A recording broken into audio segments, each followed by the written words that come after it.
მოგესალმებით, თქვენ უყურებთ სტრატეგიული კომუნიკაციების ცენტრის საქართველოს ვიდეო პოდკასტს სახელწოდებით როგორ და რატომ და მე მისი წამყვანი ერეკლე შუბითიძე ვარ. დღეს ძალიან გამორჩეული ეპიზოდი გვაქვს. პირველ რიგში მადლობა მინდა ყველა ჩვენ მაყურებელს გადაუხადო, ჩვენ გადავწვდით 2000 გამომწერს, რაც ძალიან სასიამოვნო და მნიშვნელოვანია. დიდი მადლობა რომ გვიყურებთ, დიდი მადლობა რომ აქტიურობთ. დღეს ასევე ძალიან მნიშვნელოვანი და საინტერესო გადაცემა გვაქვს, იმიტომ რომ დაუბრუნდებით საჭიროებო თემას, რაც არის აფხაზეთი. დღეს ვისაუბრებთ აფხაზეთზე, რა მოუტანა აფხაზეთს ბოლო საპრეზიდენტო ეგრეთ წოდებულმა საპრეზიდენტო არჩევნებმა, მოსკოვთან ფრენების აღდგენამ და რის გამო ჩაიშალა აფხაზეთში ტურისტული სეზონი.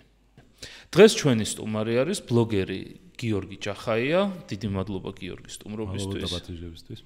ვიდრე დავიწყებდეთ, მინდა კიდევ ერთხელ შეგახსენოთ, რომ სიმართლე გაცილებით უფრო რთულად ვრცელდება ვიდრე დეზინფორმაცია, ამიტომ გთხოვთ გამოიწეროთ ჩვენი YouTube-ის არხი, მოიწონოთ ჩვენი ვიდეოები და რა თქმა უნდა, იაქტიუროთ კომენტარებში. დიდი მადლობა, რომ გვიყურებთ.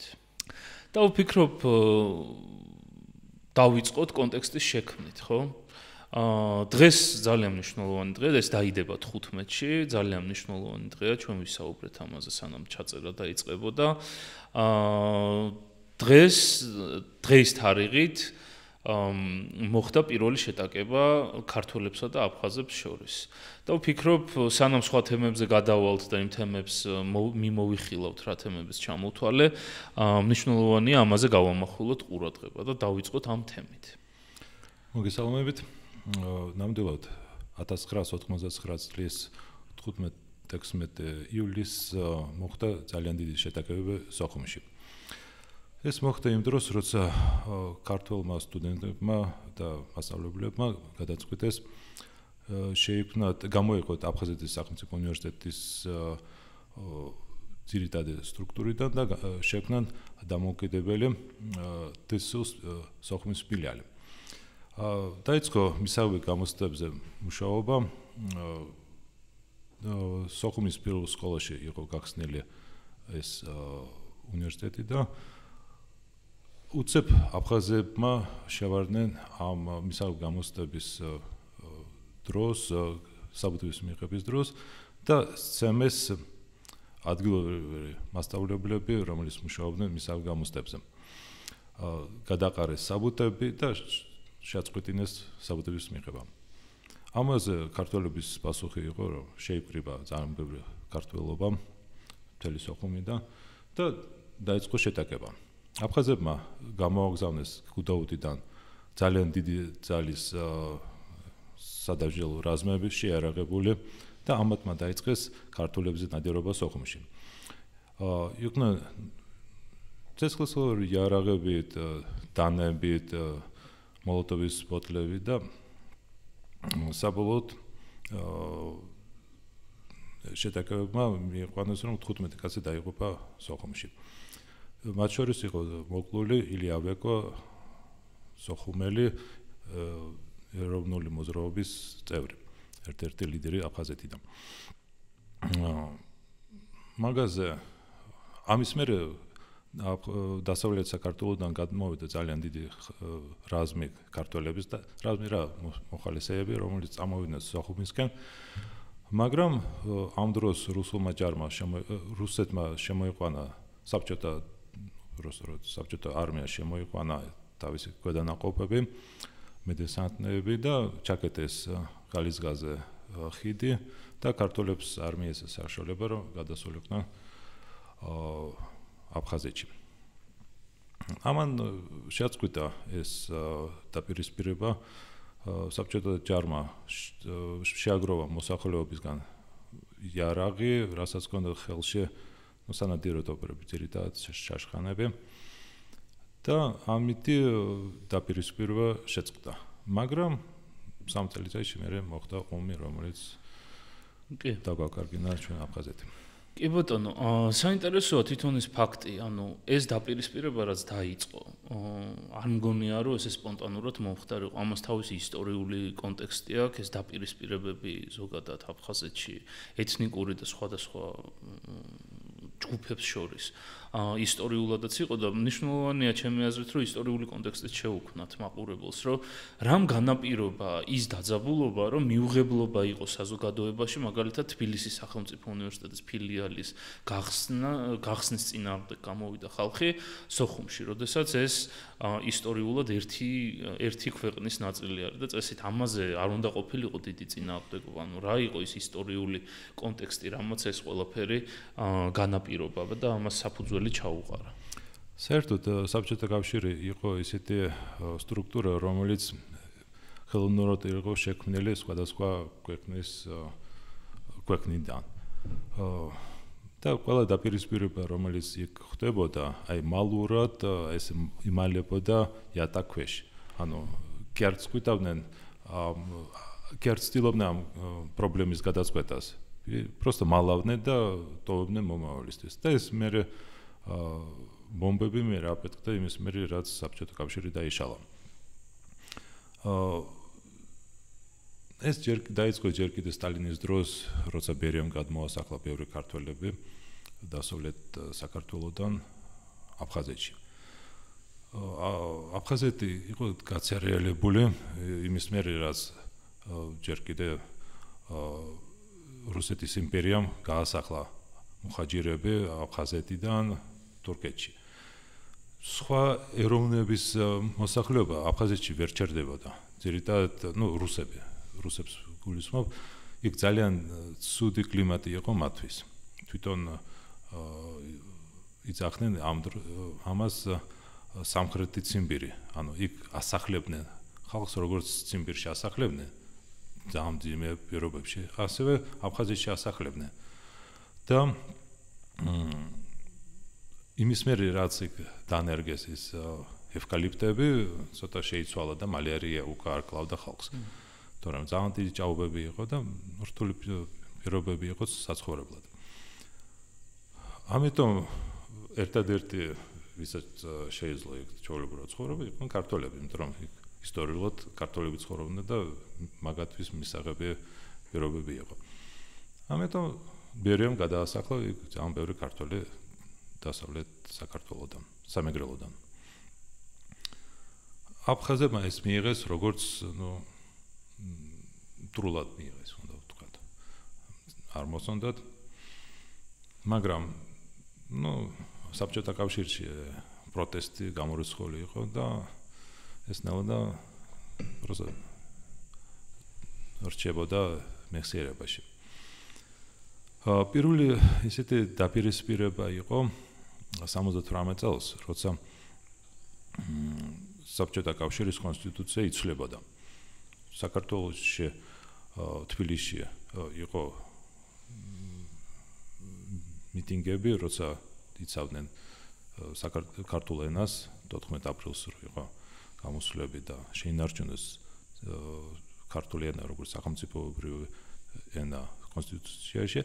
ასევე აფხაზეთში 78 წელს იყო გამოსვლები და აფხაზები ითხოვდნენ თავის ავტონომიის რესპუბლიკაში, რაც სხვადასხვა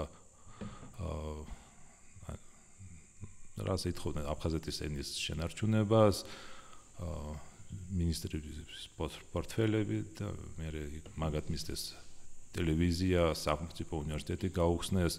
ანუ რაღაც ავტონომიის რაღაც ელემენტებს ითხოვდნენ აი როგორც ახლა ითხოვდნენ აეროპორტის გახსნას სოხუმში.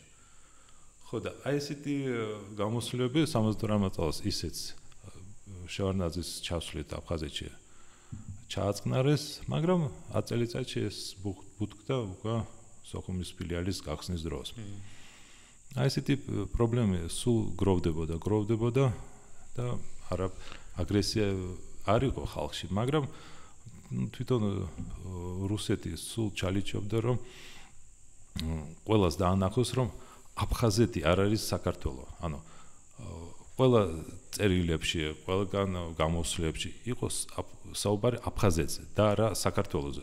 აფხაზეთზე როგორც აფხაზეთზე და არა როგორც აფხაზეთზე საქართველოს ნაწილზე. კი. ძალიან საინტერესოა ახლა შენ ახსენე რომ ბერიამ გადაასახლა ქართველები, მაგრამ ასევე არასწორად რო არ გაიგონ, ასევე შენ თქვი რომ ქართველები აქამდე ცხოვრობდნენ, უბრალოდ რაოდენობრივად უფრო მეტი ქართველი გადაასახლა ბერიამ. იქ ქართველების გარდა კიდე რა ეთნიკური ჯგუფები იყვნენ? ისტორიულად იქ ძალიან ბევრი ბერძენი ცხოვრობდა, იმიტომ რომ ეს ტერიტორია იყო ბერძნების სავაჭრო გზა, ანუ იქ ის ქალაქები, რომელიც ჩვენ ვიცით, ბიჭვინ და იყო პერსონალი ქალაქი, სოხუმიც, დიოსკური იყო, ფაზისი, ფოთიც იყო და ისტორიულად იქ ძალიან ბევრი ბერძენი ცხოვრობდა. ამასთან ერთად თავისთავად რუსები ცხოვრობდნენ. უამრავი რუსი იყო, იმიტომ რომ საბჭოთა კავშირია და ყველგან აგზავნიდნენ თავის სპეციალისტებს და რჩებოდნენ. მასთან ერთად სომხები იყვნენ ბევრი, მაგრამ იმდენი არა, რამდენიც ახლა ცხოვრობს, იმიტომ რომ ძალიან ბევრი ჩამოვიდა ყარაბაღიდან და საერთოდ ომის მერე ბევრი სომხი ჩავიდა საცხოვრებლად, იმიტომ რომ იაფი ცხოვრება იყო და სახლები იოლად საშოვნი იყო. საინტერესოა და თუ ჩვენ ერთის მხრივ ვამბობთ, რომ რუსები ყოველთვის ცდილობდნენ, რომ აფხაზეთი ცალკე მოიხსენიებიათ და საქართველოსგან განცალკევებული ყოფილიყო. ეს რატო არ იყო გათვალისწინებული იმ პოლიტიკის დროს, როდესაც გადასახლებები ხდებოდა? ანუ ყველაზე დომინანტი ეთნიკური ჯგუფი ხელოვნურად ქართველები შექმნეს პრაქტიკულად ბერიამ და სტალინმა ამ გადასახლებებით. რითაც პრაქტიკულად საფუძველი დაუდეს იმას, რომ ის ჯგუფები, რომლებიც უმცირესობებში მოხვდნენ, ან იყვნენ უმცირესობაში, მაგრამ კიდევ უფრო პატარა ჯგუფებად იქცნენ, უფრო უკმაყოფილება გამოიწვია. იყო ეს ხელოვნურად შექმნილი წინასწარ დაგეგმილი თუ ეს რამე საბჭოთა კავშირში არ იყო ეროვნები. იქ იყო საბჭოთა მოქალაქე. მაგათთვის არ იყო ეს ქართველი, აფხაზი, სომეხი, ან აზერბაიჯანი. ეს იყო მარტო საბჭოთა მოქალაქე. უბრალოდ ქართველები გადაასახლეს, იმიტომ რომ უფრო იოლად მიიჩვენდნენ იქ ცხოვრებას. თორემ იაკუტები რო ყოფილიყვნენ ამისთვის მზად იქ საცხოვრებლად, იაკუტებსაც გადააგზავნიდნენ. გასაგებია. ომამდე მიიყვანა რუსეთის როგორც იმპერიის პოლიტიკა და ქართველების აი ერთმანეთთან დაპირისპირების პოლიტიკა. იმიტომ რომ ეს ყველაფერი მოხდა, ომი დაიწყო რითი? იმიტომ რომ თბილისში მოხდა გადატრიალება, აფხაზეთისთვის არავის არ ცხელოდა, მერე მოხდა თბილისში რაღაცა ტელევიზიის შენობის დაკავება, იმ დროს მერე მოხდა აფხაზეთის სუვერენიტეტის გამოცხადება, იქ სვედისტები, შვარნაძისტები, აფხაზეთის ქართველი დელეგაცია, დეპუტაცია აფხაზეთის პარლამენტში და აი ეს დაპირისპირებით დავკარგეთ აფხაზეთი. კი ბატონო, ჩემ შემდეგ კითხვამდე მივედით, რაც პრაქტიკულად იმის გავრცობა, რაც შენ ახლა თქვი, რა იყო ის ძირითადი ფაქტორები, რომლებმაც აფხაზეთსა და საქართველოს შორის დაპირისპირება გამოიწვია? აი ეს ომის ძირითადი ფაქტორები. ეს დაპირისპირება მე ვერ ვიტყვი, რომ ეს იყო აფხაზეთის და საქართველოს შორის, ეს დაპირისპირება იყო რუსეთის და საქართველოს შორის, სადაც ლოკალურად ქართველები და აფხაზები ერთმანეთს ომობდნენ. ხშირად ამბობენ, რომ აფხაზებმა რუსეთმა გამოიყენა აფხაზები იარაღად საქართველოს წინააღმდეგ. მე ვიტყვი, რომ აფხაზებმაც გამოიყენეს რუსეთი იარაღად საქართველოს წინააღმდეგ. იმიტომ რომ ეს არ იყო ძალმხრივი რუსეთის ომი საქართველოს წინააღმდეგ. აქ უამრავი ფაქტორი არსებობს. არსებობს ფაქტორი ქართველების ღალატის. აქ არსებობს ფაქტი, რომ რაღაცა ფინანსური პრობლემები შეიქმნათ იმათ, ვინც ჩადო აფხაზეთში ფული და ქართული ჯარის შესვლით ეს ფული დაკარგეს, ბანკებში დაკარგეს. კიდე იყო ფაქტორი, რომ ქართული ჯარი, რომელიც შევიდა, ეს არ იყო ჯარი. უნდა პირდაპირ ვთქვა, რომ მოხალისეები იყვნენ, მაგათ შორის ზოგი იყო კანონმორჩილი, ზოგი არ იყო კანონმორჩილი. და ის პოლიტიკა როგორი ჰქონდა, ის აქციელი რაც ჰქონდა მოსახლეობის წინააღმდეგ, იკავური მოსახლეობის წინააღმდეგ, მაგრამ ხშირად ეს მოსახლეობა მე საქართველოს წინააღმდეგ მტრად აქცია.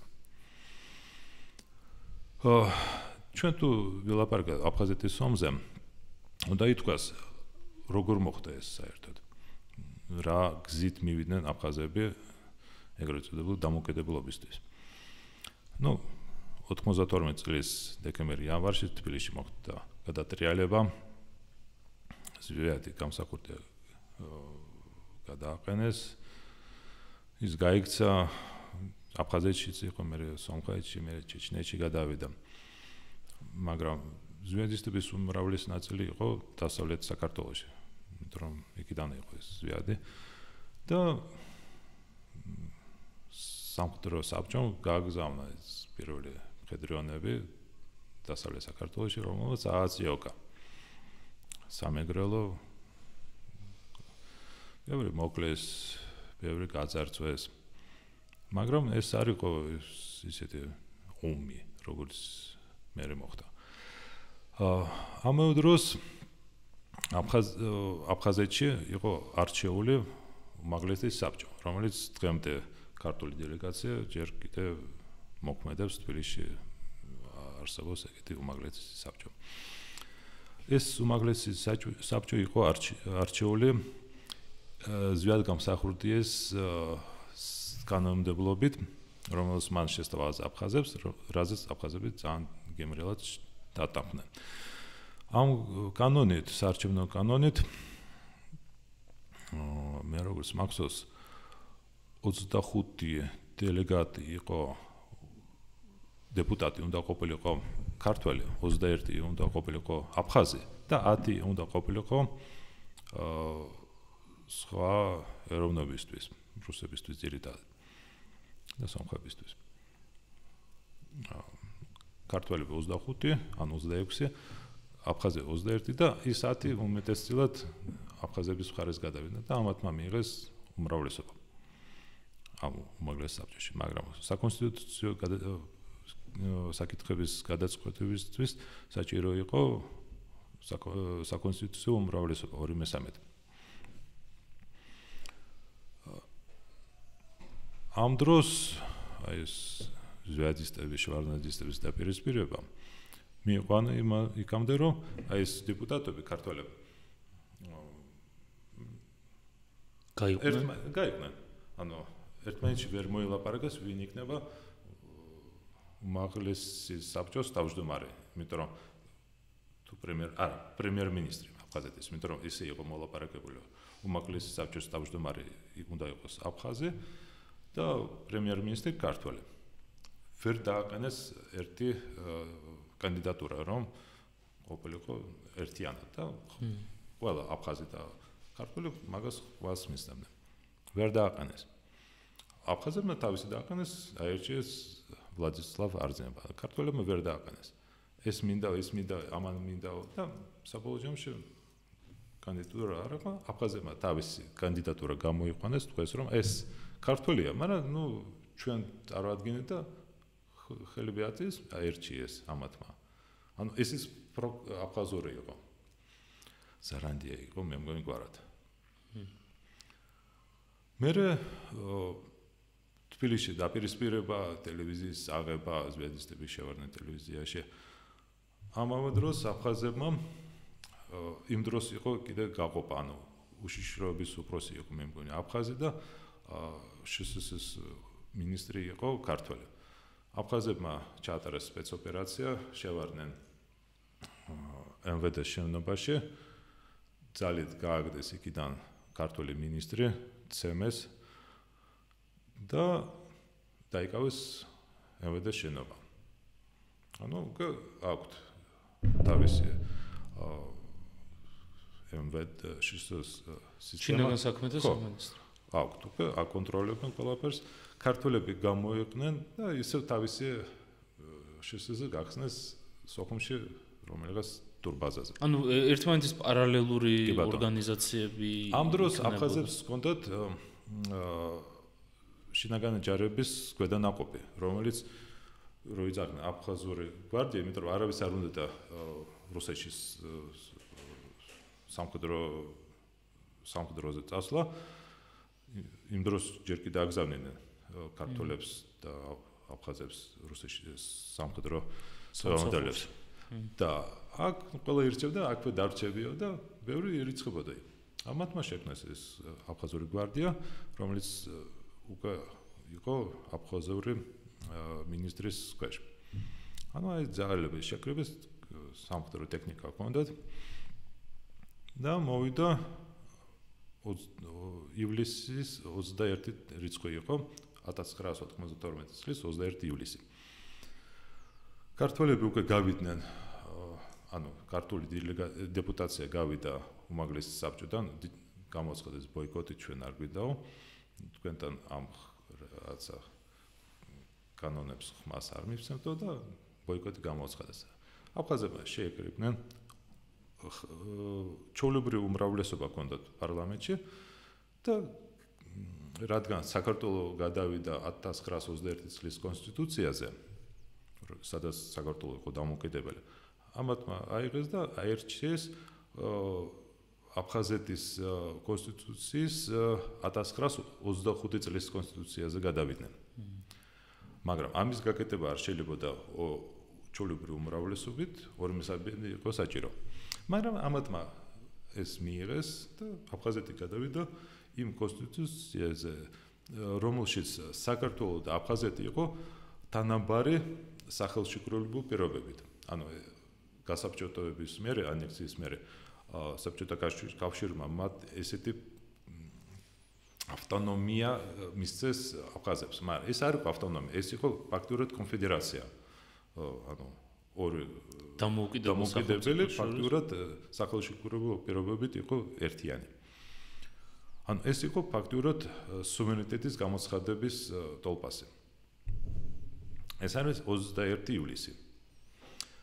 1 აგვისტოს რუსეთმა უკვე მიდიოდა საბჭოთა კავშირის აქტივების გაყოფა, გადასცა საქართველოს ახალციხის ბრიგადა, სატანკო ბრიგადა. უამრავი ბრონეტექნიკა გადაეცა საქართველოს მხარეს. ეს არის გასული არის 8 დღე აი ამ სუვერენიტეტის გამოცხადების მერე. და ირიბად უთხრეს, რომ მიდით ბიჭებო, მიხედეთ აფხაზეთს, ჩვენ დაგეხმარებით. ეს ჯარი წავიდა დასავლეთისკენ, ისევ აწიოკეს სამეგრელო, აიღეს ზუგდიდი, ყველაფერი შევიდნენ. 13 აგვისტოს შევანაძე ლაპარაკება არძნებას, რომ უამრავი მატარებელი იყო გაჩერებული აფხაზეთში, ანუ ეს სატრანზიტო ტერიტორია იყო, მიდიოდა უამრავი ტვირთი რუსეთიდან სომხეთში. იმ დროს უკვე ყარაბაღის კონფლიქტია და სომხეთი მარაგდება მარტო через საქართველოს. და ეს მატარებელი იძარცვებოდა, დგას მატარებელი ახლა ვინ რას გააჩერეს, ტელევიზორები, საჭმელი, სასმელი, ყველაფერი და ყველაფერი იძარცვებოდა. და შევარნაძე სთავაზობს არძნებას, შევიყვან ჯარებსო, დავაყენებ სადგურებზე, სარკინიგზო სადგურებზე და დავიცავთ ეს მატარებლები. არძნები ძახს, მოდით. ქართული ჯარი 14 აგვისტოს გადმოდის ენგურზე, ამას ეწყება სროლა, ისვრიან აფხაზები, ანუ აფხაზური გვარდია ხო დგას იქ. და ეს აფხაზური გვარდია ესვრის ქართულ ჯარს. პირველი შეტაკება იყო ენგურთან, მერე ოჩამჩირეში, მერე აგუძერასთან იყო პირველი შეტაკება, სადაც უკვე პირველი დაღუპული იყო. აგუზერაში იყო ძალიან დიდი პოსტი აფხაზების. იქ პირველი ქართული დაღუპული იყო და ამის მერე ქართული დაღუპული და უკვე არავინ არ ფიქრობდა რკინიგზის დაცვაზე, წავიდა წინ, სოხუმში შევიდნენ, სოხუმში ჩემ თვალწინებს გამოიარა ტექნიკა, მერე ტურბაზასთან შეტაკებები იყო, ქართული ტანკები ააფეთქეს, ქართველებმა ბეტერები დაწვეს აფხაზური და გაჩერდნენ სოხუმში თითოხიდან, მერე მოლაპარაკებით აფხაზები გავიდნენ სოხუმიდან გადავიდნენ გუმისტის იქიდან მხარეს, ქართველებმა დაიკავეს თლიანი სოხუმი და დაიწყეს მარადიორობა. უამრავი მაღაზიები იყო, კომისიონკები რაღაცა იქით-აქეთ, ბანკი, საუვილო მაღაზიები, გაძარცვეს ყველაფერი. სამოქალაქოები გამოყვანილი იყო იმ პერიოდში თუ იქ იყავით? მოქალაქეები ჩვეულებრივად ცხოვრობდნენ მთელი ომი მანდ ვიყავით. არავინ არ ელოდებოდა რომ ომი იქნება, აი აბსოლუტურად მოულოდნელი იყო მე ჩემ თვალსინ რომ ნახე ტანკები რომ გამოიარეს, გამიკვირდა. ანუ ისეთი დაძაბული სიტუაცია შეგნით მოსახლეობას შორის არავინ არ ელოდებოდა. ხო. მაგრამ აფხაზებმა იცოდა რომ ეს მოხდებოდა. ვიღაცა ფული გაიტანა, ვიღაცა მანქანები გაიყვანა და გავიდნენ მე ქალაქიდან. ასე დაიწყო ომი. იმავე დროს აფხაზეთში სოხუმში რო შევიდა ქართული ჯარი, მეორე დღეს გაგრაში გადმოსხეს დესანტი ქართულმა ჯარმა და აიღეს გაგრა კონტროლის ქვეშ. მაგრამ რო გითხოთ, როგორ მოხდა ქართული ჯარი გაგრაში? რომელი გემებით? საქართველოს არ ყავდა სამხედრო გემები. რუსეთმა მოგცა იჯარაში. ან პროსტა ისე მოგცა, არ ვიცი, ზუსტად სადესანტო გემები. რუსეთმა მოგცა და ხო, იმისათვის რომ ომი დაიწყოს, დავისწავთ, საჭირო იყო. ეს ამ სადესანტო გემებით ქართული ჯარი გადაისროლეს გაგრაში. ანუ რუსული სამხედრო გემებით ქართული ჯარი გადაისროლეს გაგრაში. ამიტომ აფხაზები ამბობენ რომ რუსეთი ჩვენ კი არ გვეხმარებოდა, რუსეთი საქართველოს ეხმარებოდა. დაწყებით ეტაპზე ნამდვილად რუსეთი ეხმარებოდა ქართულ ჯარს იმისათვის რომ დაიწყოს ომი აფხაზეთში. როგორც კი დაიწყო ომი აფხაზეთში, ეგრევე მოტრიალდა პლასტინკა და გადავიდა აფხაზების მხარდაჭერად. კი. პირველ დღეებში ისეთი სროლები იყო, ყველას ეგონა რომ მაინც ეს ომი შეწყდება, მაგრამ მე იმდენი მსხვერპლი იყო ამ ომის შეჩერება ძალიან ძნელი იყო. მე საერთოდ ვთვლი რომ რუსეთი ამ ომით ცდილობდა საქართველოს შეყვანას დსთ-ში. იმიტომ რომ პირველი ომის შეწყვეტა ხდებოდა 3 სექტემბერს, ანუ ომის დაწყებიდან 3 კვირაში მოსკოვში ხელი მოაწერეს შევარდნაძემ, არძიმმა და ელცინმა ხელშეკრულებას რომ ომი შეწყდება. და ელცინი ელოდებოდა რომ ამის საპასუხოდ შევარდნაძე შემოიყვანს საქართველოს დსთ-ში, მაგრამ არაფერი ეს არ მოხდა.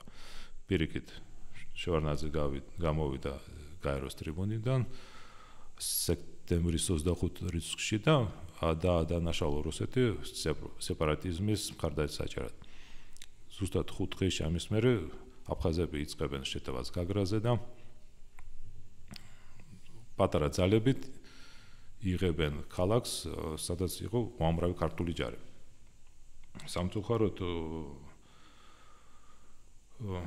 პანიკა მოხდა იქ გაგრაში ქართულ ჯარს შორის, მოსახლეობას შორის და ვერ გაუწიეს წინამდებობა. ანუ მოულოდნელი იყო. მოულოდნელი, იმიტომ რომ ცეცხლი იყო შეწყვეტილი და უცებ დაარტყეს, შევიდნენ ზურგში, გადაჭრეს იქით-აქეთ, გაიქცა ბევრი ტექნიკა დატოვეს.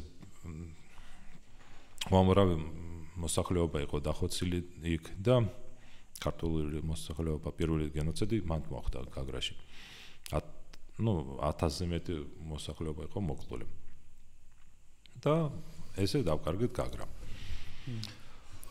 ამავე დროს გაგრის აღებაში მონაწილეობდა შამილ ბასაევი, ის ტერორისტი ყველასთვის ცნობილი, რომელიც იმ ომის დაწყებიდან იყო ჯერ ჩეჩნეთში, მერე რუსული სპეცსამსახურებით იყო შემოყვანილი აფხაზეთში და იქ გაიარა მომზადება და ომობდა ქართველების წინააღმდეგ. კი. ძალიან სამწუხარო და საინტერესო არის ერთდროულად. მე მაინტერესებს რახან შენ იქ იყავი, რა მოვლენები გახსენდება უშუალოდ სოხუმში, როგორ მოხდა სოხუმში როგორ დაიწყო სიტუაცია, როგორ დაიწყო ეს ომი, როგორ გაიგეთ და როგორ მოხდა საბოლოოდ თქვენი ევაკუაცია? ევაკუაცია არ მომხდარა. ქართული ჯარით ევაკუაცია არ მომხდარა. საერთოდ ომს არავინ არ ელოდებოდა, საერთოდ. არავინ. აი მე სკოლა დავამთავრე, ჩვენ მქონდა გამოსაშვების საღამო, ბოლო ზარზე სურათი გადავიღეთ აფხაზური გვარდიის ბტრ-ს დავჭიქით BRDM-ზე, გადავიღეთ სურათები, იარეთ, იყო იარაღის სუნი ქალაქში, მაგრამ ისეთი არაფერი. ომამდე ცოტა ხნით ადრე აფხაზეთში ჩაატარეს კავკასიური თუ ადგილური კულტურის ფესტივალი, სადაც ჩამოყვანილი ყავდათ უამრავი ადგილი, რომელიც ბაივიკები იყვნენ. მაგრამ ჩამოვიდნენ ამ ფესტივალზე დარჩნენ აფხაზეთში და ომი რო დაიწყო, ამათმა ოპა იარაღი გაადრეს და ომობდნენ ჩვენს წინამდე. ანუ ეს მზადდებოდა აფხაზეთის მხრიდან. მიდიოდა იარაღების შეწყდა რუსეთში, აქტიურად ყიდულობდნენ იარაღს, გემი იყიდეს. ქართულ ჯარს გემები არ ყავდა და აფხაზებს ყავდა სამხედრო გემები. ერიტამიშის დესანტის დროს გამოჩნდა ეს ყველაფერი. ომის დროს უამრავი რამები მაქვს, მე დღიური მწვანე, სადაც წერდი ყოველდღე რა მოხდა, რა დაიბომბა, სად რა მოხდა. სამწუხაროდ ეს დღიური მე დავხიე, იმიტომ რომ ალკაში ხვდებოდი, აი სოხუმის დაცემის დღეებში და ამასთან ერთად რო დამიჭირონ, მოკლავდნენ და მე თბილისში რო გადმოვედი, დავიდან დავწერე, მაგრამ ბევრი რამ არ მახსოვდა უკვე. მაგრამ ცხელ გულზე მაინც დავწერე დეკემბერში, 93 წლის დეკემბერში. ყველაზე კარგად მახსოვს, ჩემი დაბადების დღე იყო 6 მაისი და უკვე მზადდებოდა მოლაპარაკებები მიდიოდა ომის შეწყვეტაზე, 13 მაისს მე მოვაწერეს ხელი. და 6 მაისს რუსულმა თვითმფრინავებმა დაყარეს 500 კილოგრამიანი ბომბი, აი ჩემთან ახლოს საკთან, 1 კილომეტრში დავარდა 4 ბომბი. იქ მიდიოდა გასვენება და თვითმფრინავები გადაიფრინეს, დააგდეს ბომბა. გასვენებას დააგდეს? ახლოს. არ მოკლეს, მაგრამ იმინა მაგას უმისნევდნენ. და ჩატას პანჯრები გაიღო ყველაფერი 1 კილომეტრის მანძილზე იყო. საერთოდ ეს თვითმფრინავი, რომელიც ჩამოვარდა, რუსული თვითმფრინავი ჩამოვარდა 93 წლის 19 მარტს. რუსები ამბობენ, რომ ქართულმა ჯარებმა ჩამოაგდო. სავარაუდოდ ესე მოხდა, მაგრამ ამისი ფაქტები არ იყო. და ეს თვითმფრინავი მახსოვს, აი როგორ დაფრინავდა ჩვენს თავზე. აი რომ ქონოდა ახლა როგორც ყველა ტელეფონები ხელში კამერით გადავიღებდი ამას. მაგრამ სამწუხაროდ ეს არ მინახავს. მაგრამ აი ჩემს თვალს დაფრინავდა, ძალიან ცუდად დაფრინავდა. აი ძალიან დავყლა ჩამოდიოდა ის ჩანდა თვითმფრინავი. იმიტომ რომ ვიცოდე რომ რუსულია და არავინ არ ჩამოაგდეს. დაბომბები მახსოვს ძალიან მოშნად, იმიტომ რომ აი მე ვცხოვრობდი ქუჩაზე ჩამბაზე, სადაც 95% იყვნენ ქართველები. სომხები იყვნენ, ბერძნები ცოტა, აფხაზებიც ცოტა, მაგრამ უმეტესწილად ქართველები ცხოვრობდნენ. და ის ქუჩა ძალიან მოშნად იბომბებოდა артиллериით. და სოხუმზე რო იყო შეტევა, არ ვიცი, 300 თუ 400 ჯურვი მოხდა ჩვენთან ახლოს, აი სახლის ანზარებდა, ჩვენ ვიჭიქით პადვალში. კიდე ერთხელ პირველად ვაფშე დამბობაში მოყევი, აი სოხუმი ჯერ კიდე აი ძალიან პატარაზე იბომბებოდა. ეს იყო 93 წლის 6 იანვარი.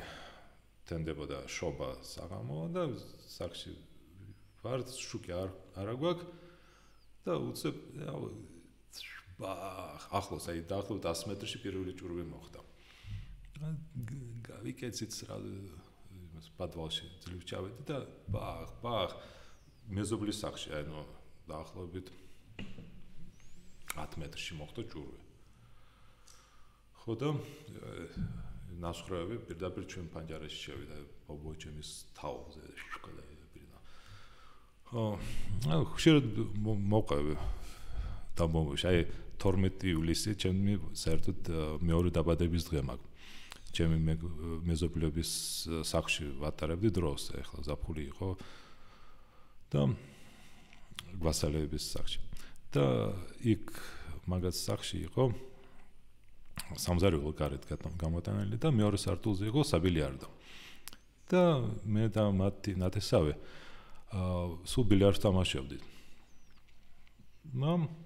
დღე ღამე რა უნდა ვაკეთოთ, ხომ მიდის, მაგრამ ბავშვები ვარ და თამაშობ ბილიარდს.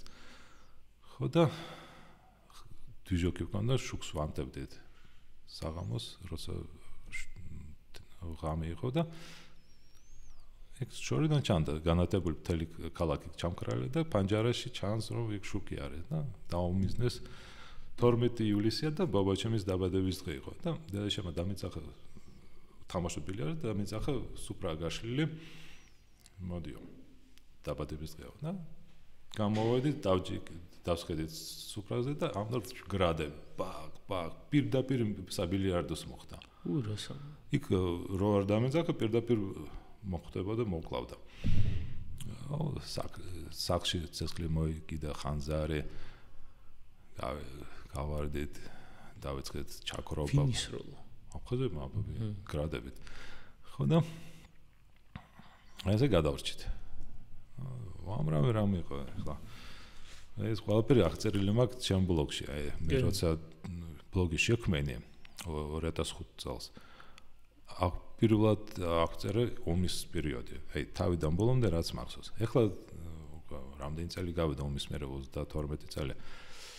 ისე კარგად არ მახსოვს, მაგრამ აი დღურს რო ვკითხულობ, მახსენდება ზუსტად რაც იყო. უამრავი რამე იყო, კარგიც და ცუდის. ერთად გომა იყო ქართველების, ყველა ერთად ვიყავით, ერთმანეთს ვეხმარებოდით, ვის რა ქონდა, საჭმელი, სასმელი, ერთად ყოფდით. ცუდი იყო რომ გარშემო ხალხი იღებოდა, ჩემი სკოლელი მახო, ცხონებული. ტანკზე იჯდა, პირდაპირ ნურსის სნარიადი მოხდა მას. დაიღუპა. ჩემი აფხაზი კლასელები უმეტესწილად არ ომობდნენ, მაგრამ ერთი ომობდა იქიდან მხარეს. ერთი-ორი. ხო და დღეს ჩვენ მაინც ერთმანეთს ვეკონტაქტები და ასე თუ ისე არ ვიკარგებით. ომი ძალიან ძიმე რამეა, ახლა ვერ ვთქვი რომ ომში შეიძლება გაძლიერდე. და ჩემი თაობა დაიხოცა ძალიანად.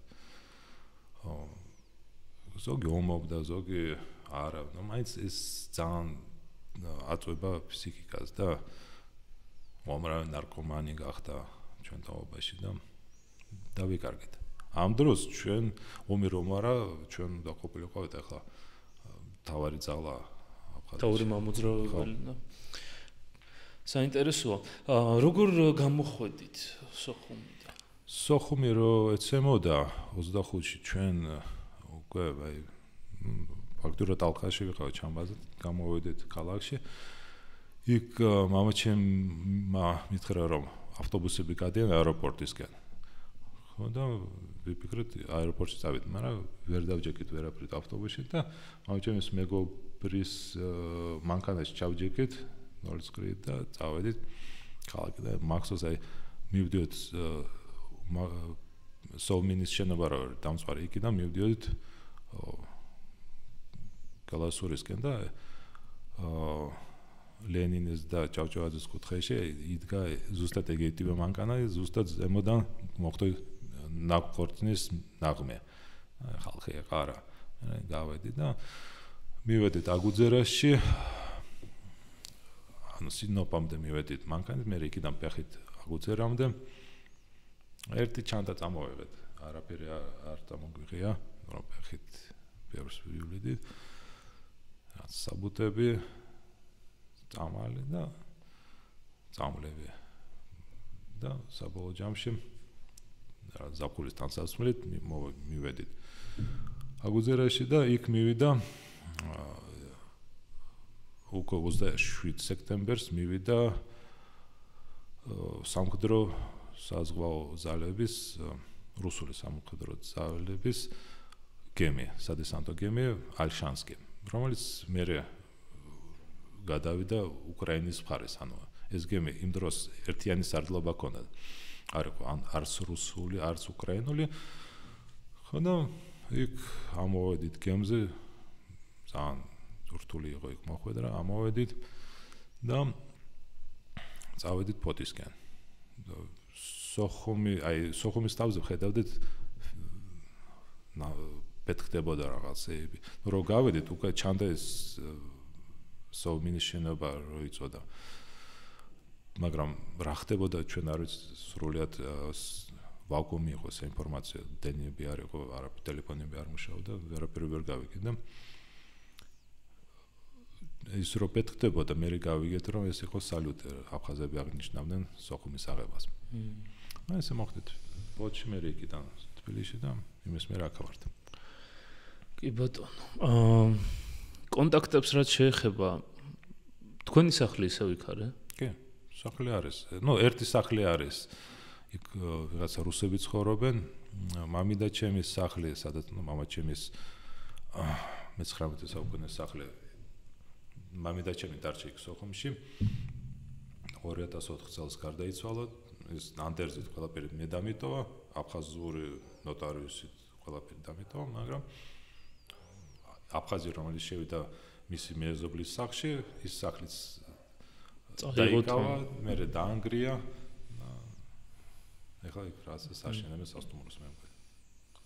შენ ახსენე ურთიერთობების შენარჩუნება აფხაზეთთან და ძალიან მნიშვნელოვანი თემა არის, იმიტომ რომ საქართველოში ასე თუ ისე საქართველოში რა თბილისში ან ზოგადად ჩვენ გარშემო საინფორმაციო სივრცე იმდენად არის გადატვირთული ჩვენი ადგილობრივი პრობლემებით, რომ პრაქტიკულად ოკუპირებულ ტერიტორიებზე რა ხდება, რა სიტუაცია, რა განწყობებია, რა მოვლენებია, რაღაცა ძალიან დიდი თუ არ მოხდა, ჩვენ საინფორმაციო სივრცეში ვერ აღწევს ეს ინფორმაცია და ამიტომ ვფიქრობ, ერთ-ერთი მიზეზი, რადგან მეორედ ჩავწერეთ გადაცემა აფხაზეთზე არის ისიც, რომ ადამიანებს რამენერად მივაწოდოთ ინფორმაცია იქ რა ხდება და ჩემი შემდეგი კითხვა ზუსტად აქედან გამომდინარეობს, რომ ჩვენ ვიცით, რომ წელს ჩატარდა არჩევნები, ეგრეთ წოდებული საპრეზიდენტო არჩევნები, ეს საპრეზიდენტო არჩევნები მშვიდად და წყნარად არ ყოფილა, ამას წინ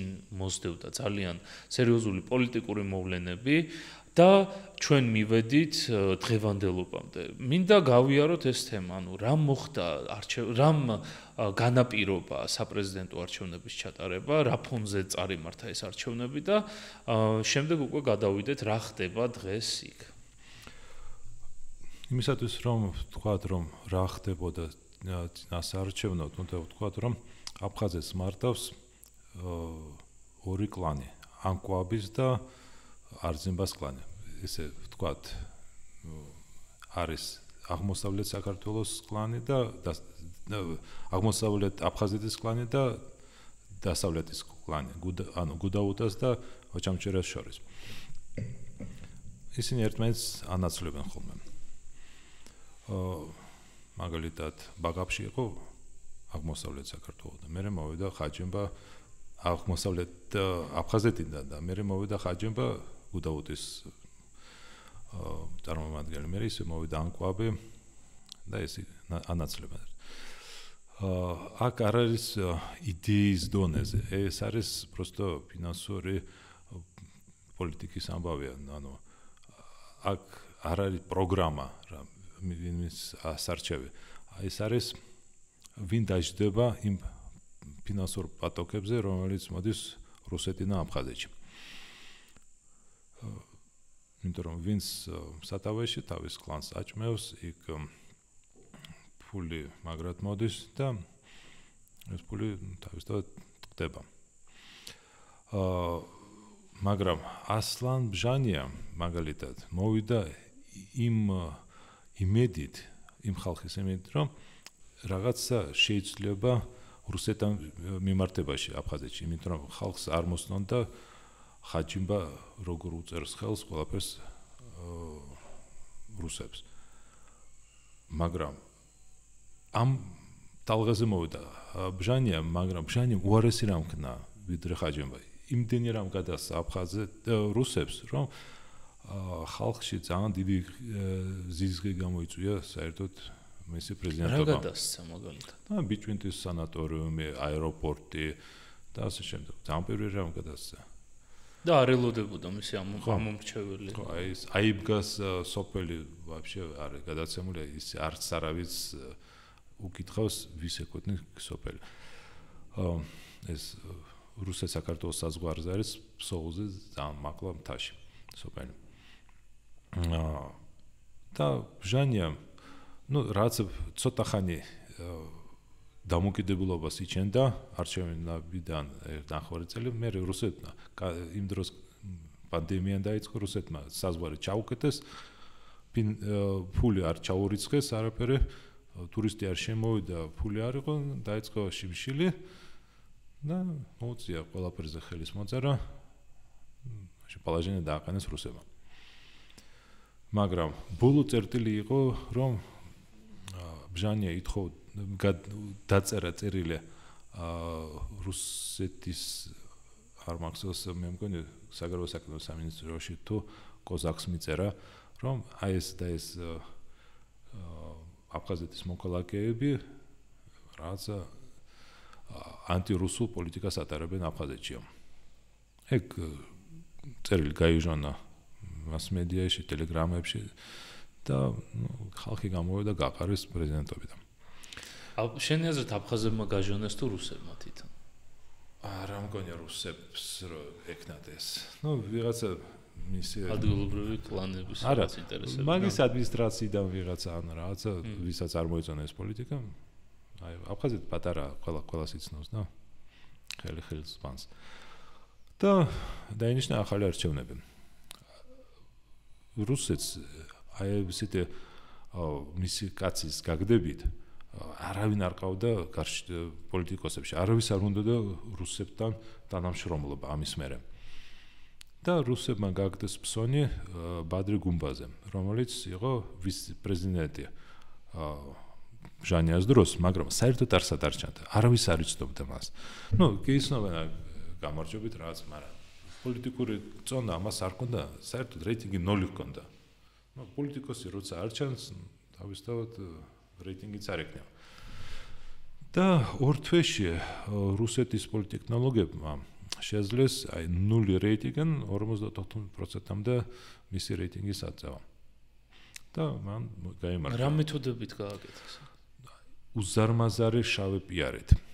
შეიქმნა ათობით შეიძლება ათასობით, არა, ათობით ასობით ტელეგრამ არხი, რომელიც აკონტროლებდა და ინალ არძინბამ. და ეს ტელეგრამ არხები დილიდან საღამომდე აშავებდნენ ოპოზიციას. თქვენს რომ ადგურ არძინბა არის თურქეთის პროექტი და როცა ის მოვა აფხაზეთში პრეზიდენტად, ის ჩაატარებს იგივე პოლიტიკას, რაც თურქეთი აკეთებდა 1915 წელს, ანუ ეგრეთ წოდებული გენოციდი. და სომხებმა, ეგეთი ჩვენ არ გვინდაო. რუსეთი აი ყოველი ნაბიჯი დაჩვენებდა, რომ გუმბა არის მაგათი კაცი. აეროპორტი სოხუმში არ იყო ჯერ გახსნილი, პირველი სატესტო რეისი ჩაატარეს, პირველი რეისი ჩამოვიდა ეს ჩვენი კირიენკო და აფხაზეთის ახალი კურატორი და გუმბა ჩამოვიდა თითბრინა და დიდი ამბები და მატარებლები გაუშვეს თვითონ მე ეს მატარებელი кайხანი არ დადიოდა და შეიქმნა შტაბ-შტილება რომ თუ აფხაზეთი აერჩევს გუმბას ყველაფერი კარგად იქნება, ფულიც იქნება და რუსი ტურისტი ჩავა ბევრი. ამასობაში კიდე ფული დაეყარა არჩევნებზე სომხებს ფული დაურიგეს რაღაცა და არჩევნებში ისე მოხდა რომ აფხაზების უმრავლესობა ხმა მისცა არძინბას, ადგურ არძინბას. მაგრამ სომხების ხმები, რომლის ძალიან ბევრია აფხაზეთში, შეიძლება даже იგივე რაოდენობა რაც აფხაზები, სომხების ხმები დაახლოებით 90% დავიდა ბადრი გუმბას ხარდასაჭერად და ამან მოიგო. რაც ორი დღე რაც პროტესტი ქონდა აფხაზებს, მაგრამ მოუწიათ გაჩუმება. იმიტომ რომ ეგრევე ჩავიდა მოსკოვის წარმომადგენელი დღეს ეს. პუტინმაც ეგრევე მიულოც საგამოჩება. ეს ისე ჩაატარეს რომ აფხაზები აზერზეც ვერ მოვიდნენ. და რა პოლიტიკური წონა აქვს ეხლა ბადრა გუმბას არჩევას? ანუ რატო არ უნდათ თვითონ აფხაზებს რომ ეს ყოფილიყო და აფხაზების ინტერესის საწინააღმდეგოდ რას ელიან ბადრა გუმბას მხრიდან რუსები? ელიან რომ ბევრ ამას დაუთმობს რუსეთს. და რა უნდათ? ტერიტორიების დათმობა, ამათ უნდათ საკურორტო ზოლი. კლიანად.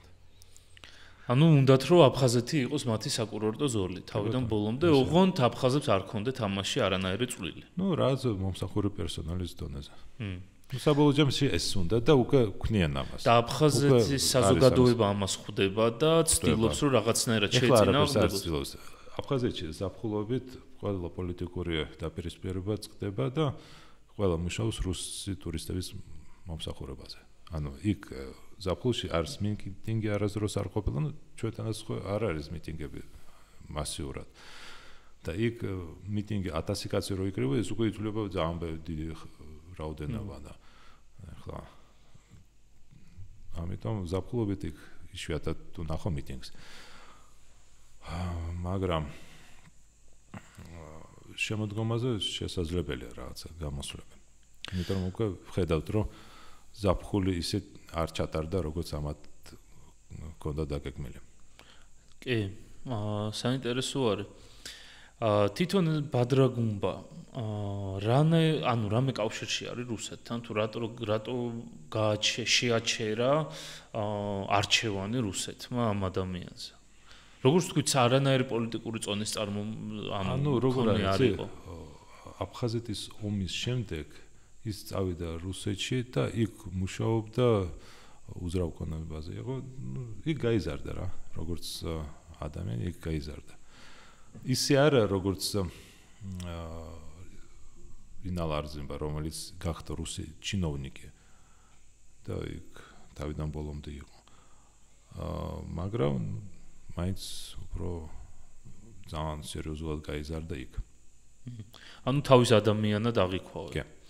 ჩვენ ნახეთ რომ ბადრა გუმბას არჩევის მერე აღდგა ფრენები მოსკოვსა და აფხაზეთს შორის, ასევე სარკინიგზო მიმოსვლებზე არის საუბარი.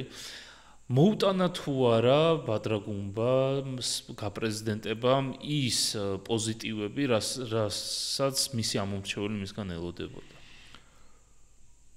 ანუ რუსეთი რასაც პირდებოდა საზოგადოება. ნუ შეიძლება ითქვას მოუტანა, იმიტომ რომ გარედან ჩანს რომ აეროპორტი მუშაობს, მატარებელი დადის, რუსი ტურისტი მოდის, მაგრამ ფული არ მოაქვს უკვე. და რას ნიშნავს ეს რომ ფული არ მოაქვს? იქ შეიქმნა ისეთი სისტემა. რუსი ტურისტი ყიდულობს პუტიოვკას, რასაც ქვია ტურს. ამ ტურში ყველაფერი შედის. ყიდულობს რუსულ ტურისტულ კომპანიაში და ეს ფული აფხაზებს ძალიან პატარაზე შევხვდება. რატომ? რუსული თვითმფრინავით, რუსული ავიაკომპანიის თვითმფრინავი მიფრინავს რუსეთიდან სოხუმში. იქიდან მიდის რუსული ტურისტული ობიექტი ააშენეს იქ ოჩამჩირის რაიონში, ბიბლიოგლობუსმა ააშენა დიდი კომპლექსი. იქ ჩერდება რუსულ სასტუმროში. ან სასტუმროში, რომელმაც რუსულმა კომპანიამ იქირავა აფხაზებისგან. დიდი სასტუმროები არ ნაკირავები თელ სეზონზე და თვითონ რუსული კომპანიები ყიდიან იქ დასასვენებლად პუტიოვკებს. იქიდან ამ სასტუმროდან ექსკურსიებზე მიდის რუსული ავტობუსებით, რუსული გიდებით. აფხაზი იქ არაფერი არა. ანუ ხეშად რო ვთქვათ, მოტეხილები არიან. რესტორანის რუსების არის. ანუ ან საერთოდ რესტორანში არ მიდიან, იყო ეს საერთოდ ესეთი რაცა ინტრიგა აფხაზეთის ტურიზმის დეპარტამენტიდან ვიღაცა ხალმა თქვა რომ ჩვენ არ გვჭირდება იაფიანი რუსი ტურისტები. ისინი ჩერდებიან ძალიან იაფად იმ რუსულ სათოფურებში, არ ჭამენ ჩვენ რესტორანებში, ჭამენ დოშირაკს, ლაფშას და ფული არ რჩება აფხაზეთში. მართლა ისეა, აი ეკონომია ყველაფერზე ხდება იქ და განვითარებისთვის, ეკონომიკის განვითარებისთვის ის რუსი ტურისტი არაფერს არ ტოვებს. ყველაფერი მიდის რუსეთში. ანუ იქ გადაიხადა იქ რჩება ეს ფული. რაღაცა კაპიკები რჩება მძღოლებს, შეიძლება გიდს და ესე. საბოლოო ჯამში ძალიან დიდი მოყოლება გამოიწვია აი ამ სქემამ. რამდენიმე დღის წინ იყო აფხაზეთის კინოს ფონდის ხელმძღვანელის გამოსვლა, რომელიც მოუწოდა აფხაზეთის ატელიერებს, სასტუმროების მფლობელებს, რომ გაწყვიტო ეგეთი კაბალური ხელშეკრულება რუსეთის ტუროპერატორებთან და პირდაპირ იმუშავონ რუს ტურისტებთან, მაგრამ ეგ არავის არ აინტერესებს. ხო, ეს ხო ყველაფერი მოსალოდნელი იყო. ეს ხდება სხვადასხვა ქვეყნებში და ხო, რუსები ახლა სადაც შედიან ხოლმე, არა აქვს არსებითი მნიშვნელობა საქართველოს არის ეგვიპტეა თუ რაღაცა, სადღაც რაღაც ტურისტულ ადგილს რო აირჩევენ, იქ ჩადიან, ყიდულობენ სასტუმროებს, ტერიტორიას ყიდულობენ და მეორე უკვე ტურისტული კომპანიები თვითონ ამუშავებენ ამას და საზოგადოებასთან პრაქტიკულად შეხება არ აქვს, ეკონომიკას არაფრით არ ეხმარება და ეს ამის ეშინოდათ წინასწარ თუ საერთოდ არ აინტერესებდა? ამაზე არავინ არ ფიქრობდა. ანუ მათთვის თავარი ხო, მოვადიოდა მილიონი ტურისტი მოდის. 5 მილიონი მოდის წელიწადში. და ამ დროს კაპ და მოდის, მაგრამ ფული აღარ აქვს. ფული არ რჩება. ყველაფერი მუშაობს, მაგრამ ფული არ რჩება.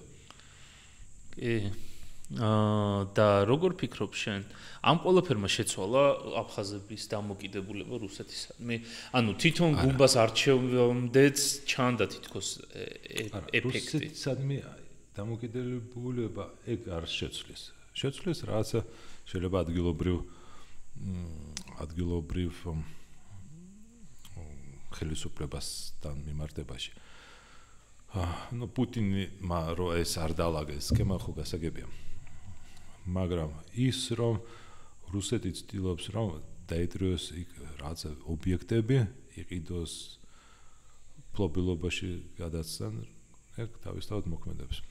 თვითონ მონაცემ, ანუ ინფორმაცია იყო, არ ვიცი რამდენად სანდო ინფორმაცია იყო, მაგრამ ინფორმაცია იყო, რომ ბადრაგუნბა რო გახდა პრეზიდენტი, რუსებმა გახსნეს ცენტრი, საიდანაც პრაქტიკულად უნდა გაკონტროლდეს აფხაზეთის მთავრობა. არის ეს რეალური ინფორმაცია? ანუ სოხუმში არის ეგეთი შენობა დომ მოსკოვი, სადაც რუსეთის საელჩოს ეკუთვნის მე მგონია. და იქ არის შექმნილი რაღაცა პარალელური ხელისუფლება აფხაზეთის, რომელიც აი დეპარტამენტებად არის, აი ეკონომიკის დეპარტამენტი, კულტურის დეპარტამენტი, სპორტის. იქ მუშაობენ რუსი მოქალაქეები საელჩოდან, რომელიც არ ეხმარებიან იგივე დეპარტამენტს ან სამინისტროს აფხაზეთის მთავრობაში. მაგრამ ეს ეხმარებიან როგორ? აკონტროლებენ. კურირებენ. ხო, კურირებენ. ანუ თუ რაღაცა პრობლემა ექნებათ რუს ინვესტორებს, იქით მიდიან და რა აფხაზეთის მთავრობაში. იგივე მოხდა მაგალითად გაიში, საპატრულოში. აფხაზეთის გაიში გაიხსნა რუსეთის გაის წარმომადგენლობა, რომელიც ოფიციალურად გასცემს რუსეთის მართლის მოწმობას, მაგრამ რეალურად ის ეხმარება რუს ტურისტებს, რომელსაც კონდათ პრობლემები აფხაზეთის გზებზე, იმიტომ რომ ატყავებენ, გაიაჩერებს, ართმევს პრავას, მე ამ მართლის მოწმობის დასაბრუნებლად ვისადგებს იღებენ კრთამს და განუკითხაობა და ამათმა შექმნეს იქ გაის წარმომადგენლობა, რომელიც სადაც რუსი ტურისტი, რომელსაც წარდგნენ პრავას, მივა და მას დაეხმარებიან. ასე გაიხსნა ტურისტული მილიცია, რომელიც უნდა დაიცვას რუსი ტურისტები აფხაზებისგან. იმიტომ რომ ხშირად ხდება აფხაზეთში ხშირად ცემენ რუს ტურისტებს, რომელიც დადიან ქალაქში კუპალნიკებით ან პლავკებით რაღაც, არ მოსწონთ. შიშვალად რო დადის რაღაცა აფხაზეთის ქუჩებში. აი ესეთი რაღაცა იქ გაიგზნა, იქ ეკონომიკის დეპარტამენტი გაიგზნა რუსეთის საელჩოში და ქმნიან პარალელურ სტრუქტურებს. ასევე რუსეთი ცდილობს რომ გაქრეს საზღვარი რუსეთს და აფხაზეთს შორის. გაქრეს როგორ? ანუ ხალხის თვალში გაქრეს. ანუ რუსი მოქალაქე როცა ჩადის აფხაზეთში საზღვარზე ის აჩვენებს არა საზღვარგარეთის პასპორტს, არამედ ჩვეულებრივ და პასპორტს. ანუ ამას უკვე არ ჩდება კითხვა რომ ეს არის სხვა ქვეყანა. просто ჩადის ფაქტიურად რუსეთში ჩადის. იქ მილიციას აფხაზეთის მილიციას იგივე ინფორმაცია რაც რუსეთის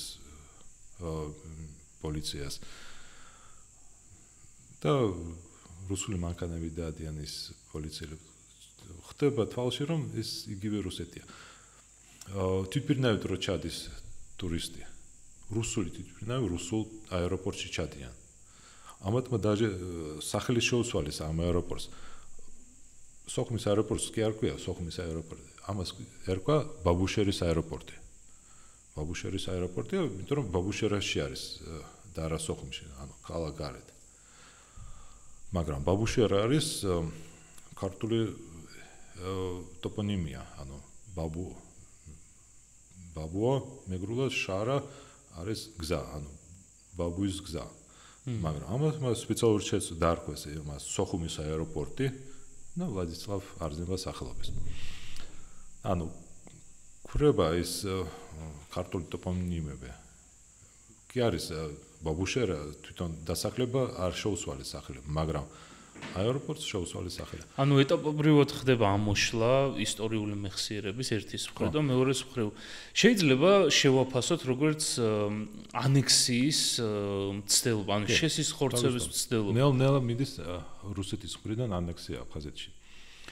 ამის ნაწილი იყო თუ სხვა კონტექსტში უნდა დავინახოთ, საუბრები იმის შესახებ, რომ სამხედრო პორტი უნდა გაკეთდეს აფხაზეთში. ნუ რუსეთს აქვს პრობლემები შავ ზღვაზე, ანუ ფლოტის ნახევარი არის ჩაძირული, უკრაინის საზღვაო ძალებმა ჩაძირეს რუსეთის ფლოტის, ნუ ნახევარი თუ არა, 1/3 არის ჩაძირული. ნუ ძირითადი ნაწილი, თავარი მოსკვა და გადაისროლის არხებით კასპიის ზღვაში, ნაწილი ნოვოროსიისკში, ნაწილი უნდა რომ დამალონ ოჩამჩირეში.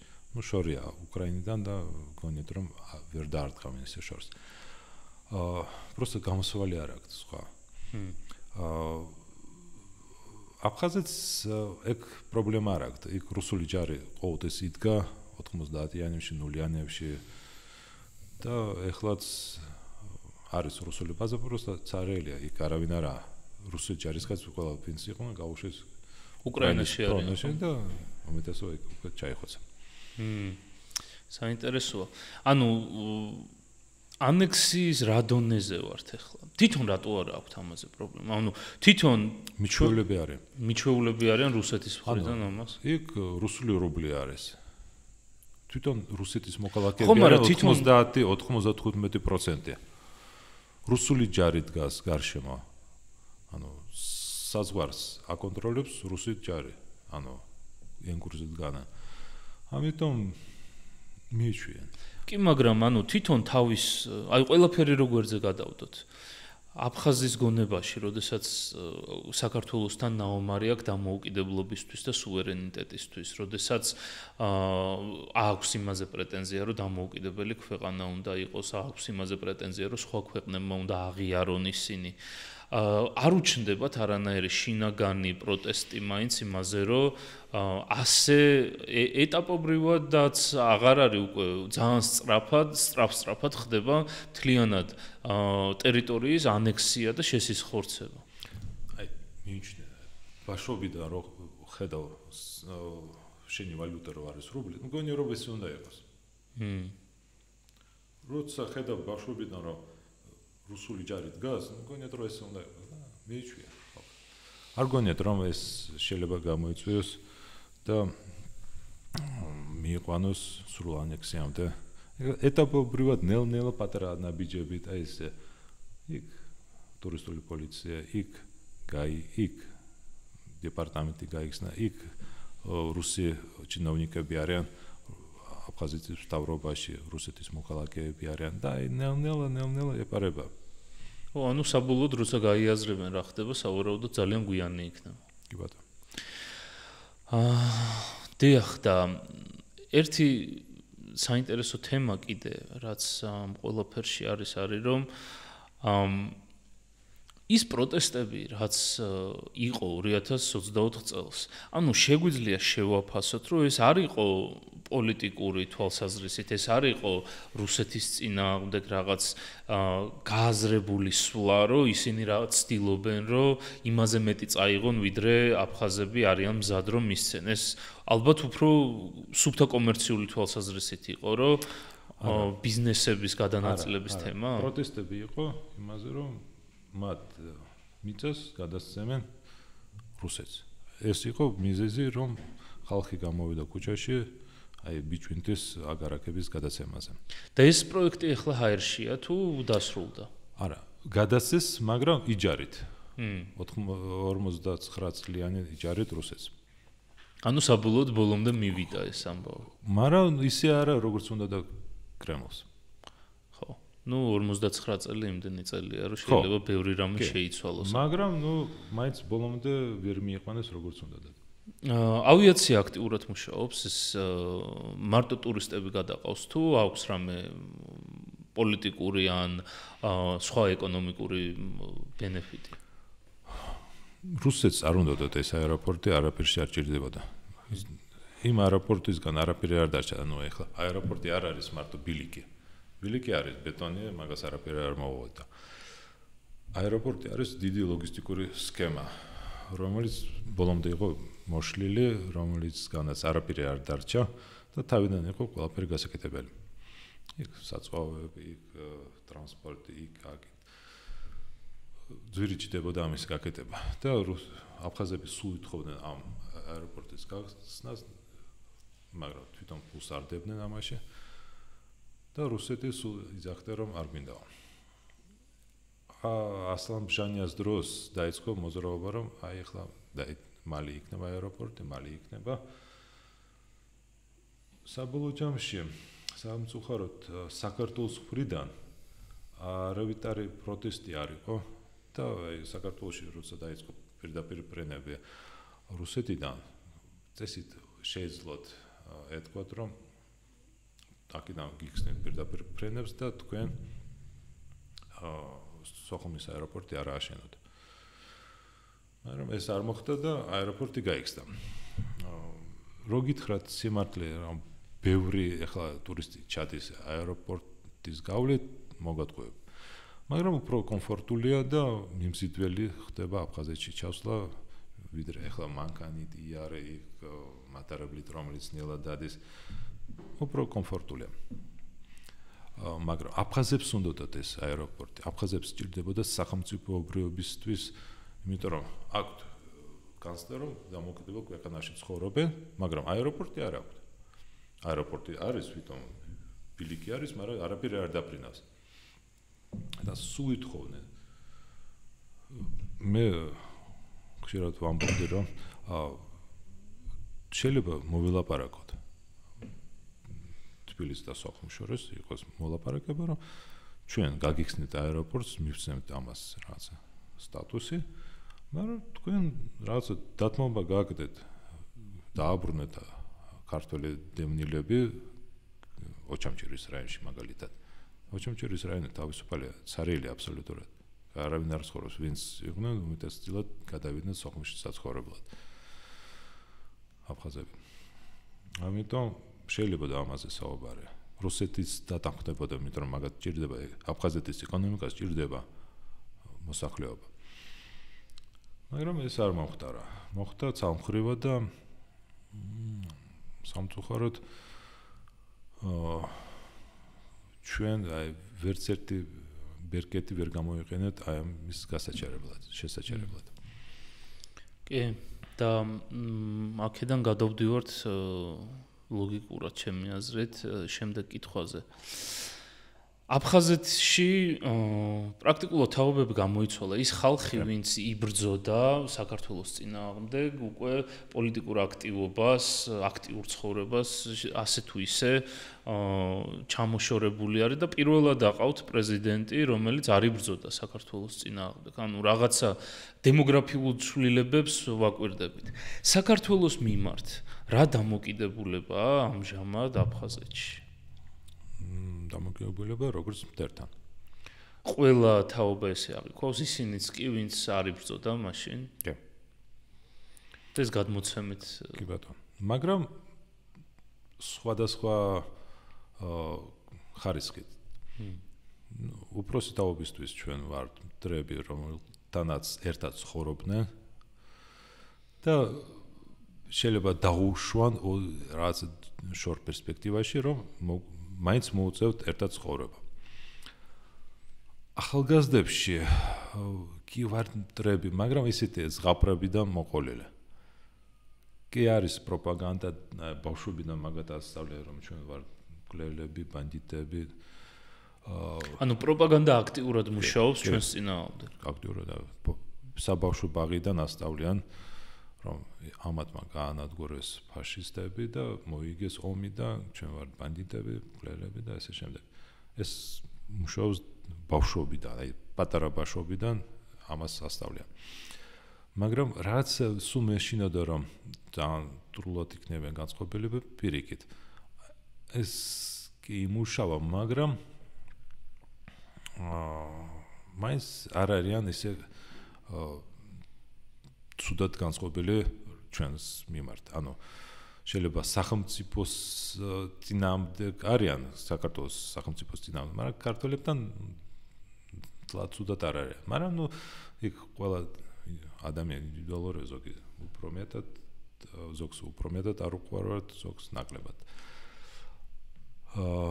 მაგრამ თუ უფროსი თაობა შეიძლება ოდესღაც სადღაც შორი პერსპექტივაში შეიძლება დაუშვას, რომ შეიძლება რაღაცა შეიცვალოს, უმცროსი თაობისთვის აფხაზეთის დამოკიდებულება არის აქსიომა. ამათმა სხვანაირი აფხაზეთი არ უნახავთ, ანუ იქ დაიბადნენ, როცა აფხაზეთი იყო ეგრეთ წოდებული დამოკიდებელი და თავში ვერ დაუშვებენ, რომ აფხაზეთმა შეიძლება დაკარგოს დამოკიდებულება. ამიტომაც ისინი გამოვიდნენ აი ამ პროტესტებზე შარშან-წინ, რომ იცავდნენ აფხაზეთის დამოკიდებულებას უკვე რუსებისგან, კრემლისგან. საინტერესოა. და ჩვენ მიმართულებით არის რამე პოლიტიკური პროგრამა, მოწოდებები, რამე გეგმა საქართველოს პოლიტიკურ ჭრილში როგორ აღიქვამენ, ანუ მოლაპარაკებაზე არის რამე საუბარი, არის რამე ურთიერთობების აღდგენაზე თუ საქართველოს აბსოლუტურად გამორიცხული უნდა იყოს ყველანაირი პოლიტიკური დიალოგიდან. ამათ აქვთ იდეა ფიქსი, რომ საქართველოს უნდა აღიაროს ამათი დამოკიდებულება. ეს რატომაც გონიათ, რომ აი ეხლა მთავრობა შეიძლება და საქართველოში მოვა ხელისუფლებაში ძალა, რომელიც აღიარებს აფხაზეთის დამოკიდებულებას. სულ გონიათ. ყველა არჩევნების წინ. კი, სულ ესე გონიათ, ელოდებიან ამას. როგორც ჩვენ ველოდებით, რომ რუსეთი დაიშლება და დაკარგავს ძალაუფლებას კავკასიაში და ჩვენ დავიბრუნოთ აფხაზეთს. ხო, ეს ნამდვილად არის იდეა ფიქსი ჩვენიც და საინტერესო არის თვითონ რამდენად შენი აზრით, ახლა შენ ყველაზე ჩემ გარშემო ვისაც ვიცნობ, ყველაზე მჭიდრო კავშირები გაქვს აფხაზეთთან და შენი აზრიც მაინტერესებს. ჩვენ ხშირად საუბრობთ აფხაზეთის დაბრუნებაზე, სხვადასხვა მეთოდებით, ზოგი ამბობს, რომ ეკონომიკური ბერკეტებით შეგვიძლია რომ თავი მოვაწონოთ და დავიბრუნოთ, ზოგი ამბობს, რომ არ გამორიცხულია ეს მარტო სამხედრო უნდა იყოს, ზოგი ამბობს, რომ აზრი არ აქვს, არანაირად არ იქნება ეს დაბრუნება. შენ როგორ ფიქრობ, რა განვითარების შესაძლო სცენარები არის საქართველოს აღდგენის, ანუ ამ ტერიტორიების დაბრუნების? რეალური. არანაირი.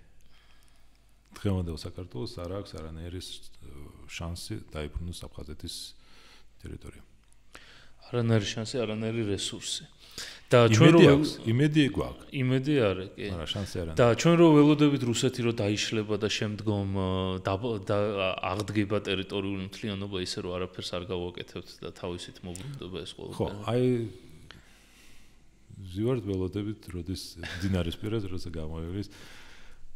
ანუ მე როგორც მივხვდი, შენი პოზიცია არის რომ იმ ურთიერთობა იმიტომ არის ეხლა რთული რო აღდგეს, ან არარეალისტური რო აღდგეს, ან საქართველოს დაიბრუნოს ეს ტერიტორია, რომ ჩვენ არ გვაქვს კონკრეტული გეგმა, ჩვენ არ გვაქვს კონკრეტული ხედვა და არა იმიტომ რომ რაღაც ისეთ ჩიხში ვარ შესული, რომ ამ სიტუაციიდან გამოსავალი არ არის. არა.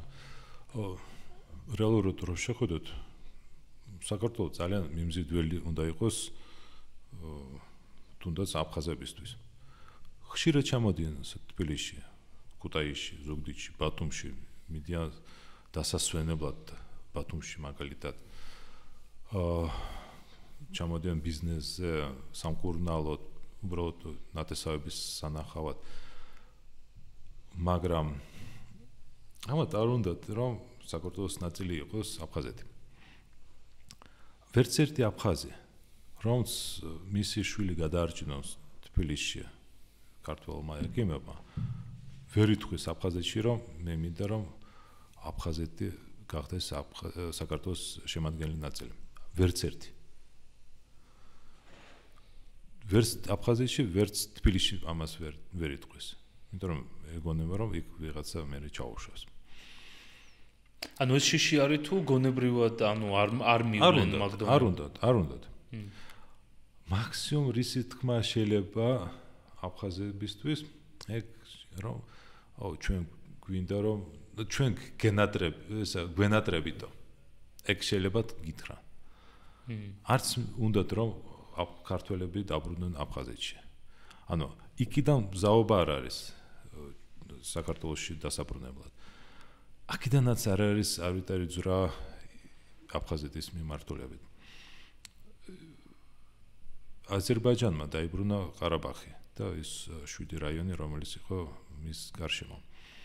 ეს მოხდა მთელი სახელმწიფოს მობილიზაციის შემდგომ. მე მახსოვს ნულიანებში ვიყავ აზერბაიჯანში, ხშირად ხვდებოდი და ძალიან ისეთი სტაბილიზებული რჩებოდა, რომ აზერბაიჯანელებს იმ დროს არ უნდათ ყარაბაღის დაბრუნება. მაქსიმუმ რა უნდათ იმ 7-დან 5 რაიონის დაბრუნება უნდათ, რომელიც არის ყარაბაღის გარშემო. ყარაბაღზე ჩაქნეული ჰქონდათ ხელი, მაგრამ ილხამ ალიევის პოლიტიკით, ჯარის გაუმჯობესობით, ეკონომიკურად გაძლიერებით, ხალხში იდეის ჩადებით, რომ ყარაბაღი უნდა დავიბრუნოთ, ამათმა აიღეს და დაიბრუნეს ყარაბაღი. წლების განმავლობაში ხდებოდა მზადება არა მხოლოდ სიტყვებით, არამედ სხვადასხვა კონკრეტული მოქმედებებით, სამოქმედო გეგმით, რომელიც რაღაც კულმინაციამდე მივიდა. ჩვენთან ეგეთი გეგმა არ არსებობს სამწუხაროდ. ჩვენთან ვიღაცებს გონიოთ, რომ ჩვენ თუ რაღაცა რუსეთს რაღაცა პოლიტიკურად დაუთმობთ, რუსეთი დაგვიბრუნებს აფხაზეთს. არ დაგვიბრუნებს. არ დაგვიბრუნებს. გავიდა 15 წელი აფხაზეთის ომის მერე, ესა აგვისტოს ომის მერე, 15 კი არა, 17 წელი გავიდა. რუსეთს ერთხელაც არ უთქვია, რომ ჩვენ გადავხედავთ აფხაზეთის სტატუსს. არა, არასდროს არ უთქვია. ისინი ამბობენ, რომ პირიქით თქვენ უნდა შეიგოთ ამას და აღიაროთ რეალიები, რაც არის ეგ მრავალჯერ უთქვით. ხო. არასდროს არ ყოფილა. იმედიც არ მოუწია ჩვენთვის. პროსტა ვიღაცები აქ პოლიტიკური მიზნის კულების დასაწერად რაღაცას ამბობენ, რომ ჩვენ დავიბრუნოთ. გამორიცხულია ეს რუსეთთან მოლაპარაკებით რაღაცებით აფხაზეთის დაბრუნება. პირველ რიგში უნდა იმუშაო აფხაზებთან. ამაზე მიდიოდა რაღაცა ძრები, რაღაცა ხშირად ჩამოდიოდნენ აფხაზები. აქ მაგათან არის სამუშაო. მაგრამ რატომღაც აერჩიეს ის გზა, რომ ოპოზიციურად განწყობილი აფხაზები, რომელიც ოპოზიციურად განწყობილები არიან რუსეთისადმი და აფხაზეთის ხელისუფლებისადმი. აქეთ გადმოსახლებას დავაზობენ ამათ. პირიქით, ჩვენ იქ უნდა შევქმნათ პოლიტიკური ძალა, რომელიც რაღაცას ითქვის ჩვენ ხრას დასაჭერად. აფხაზეთის ეკონომიკაში ძალიან დიდი წვრილი შედის საქართველოდან. ძალიან დიდი დახმარება შედიოდა საქართველოდან. აი, პარასონასთან, ბრძოლასთან. სოფლის მეურნეობის პროექტებში არის ძალიან დიდი ფული ჩადებული. ეს ფული არ არის ქართული ფული, ეს იყო ევროპის კავშირის ფული, რაღაცა დონორების ფული, მაგრამ ეს მოდიოდა საქართველოს გავლით. იმიტომ რომ არსებობს კანონი ოკუპირებული ტერიტორიების შესახებ, სადაც წერია, რომ ყველანაირი ეკონომიკური ურთიერთობა აფხაზეთთან უნდა ხდებოდეს თბილისის გავლით. და აქედან იგზავნებოდა ეს დახმარება. ფსოუდან კი არ შექონდა ტრაქტორები და რაღაცები, აქედან შედიოდა. ეხლა რომ შეხედოთ სოხუმის ბაზრებში, ან სადმე ჩამჭირეში, უამრავი ხილბოსტანი იყიდება, რომელიც ცენტრალური საქართველოდან არის შემოტანილი. ხამე რო ხდება, ფურები მიდის და მიდის იქიდან. უამრავი თურქული საქონელის შედის იქ, იმიტომ რომ იაფია. მაგრამ ქართული ხილი შედის. მიღვინეობის განვითარება მოხდა აფხაზეთში ქართულების ხელით.